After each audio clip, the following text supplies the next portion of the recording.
Could happen. Now here's a great story for you. A trip through the Lewis and Clark Caverns is literally a trip through history. It is also a trip requiring safety features to make sure no one gets hurt exploring Montana's first state park.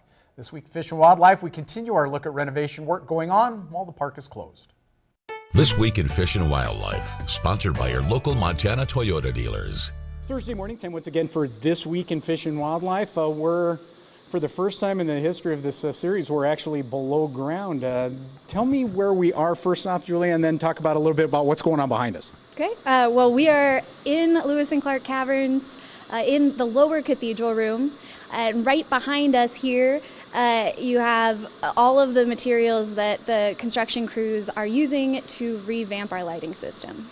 Yeah, we've been talking about that. You've been showing us as we've worked our way through here some of that. I don't think a lot of people understand some of the challenges of what we're doing here. You have very old lighting that's been in place.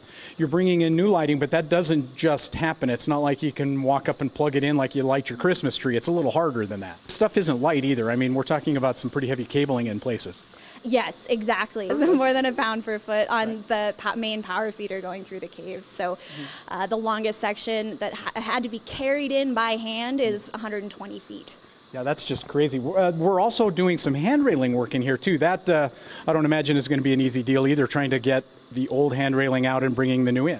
No, and the work crews have been working very hard, particularly with that old handrail going out.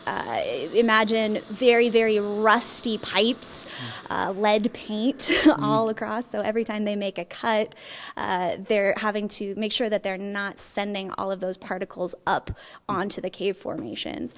So it's been a lot of finagling to refine their methods to get that.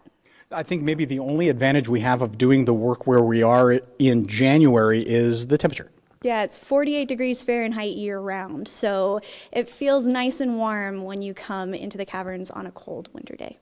All right, just kind of give me a look ahead. We're going to have you step into the future a little bit. All the lighting's done, all hand railing's done. We open up in May. What are the visitors going to see when they come through the caverns?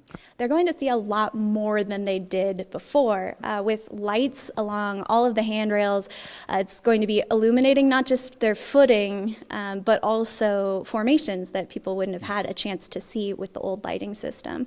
They're also going to have a new perspective on the cave itself. What does this mean for Lewis and Clark Caverns? Because you're doing high energy efficiency, it's much better for the formation. That's got to be a nice feeling too. This is the right thing for Lewis and Clark Caverns. Absolutely. The lights are much cooler, so they're not giving off the heat that dries out formations. The old incandescents were just a perfect storm for algae growth. Hopefully this will help reduce that as well.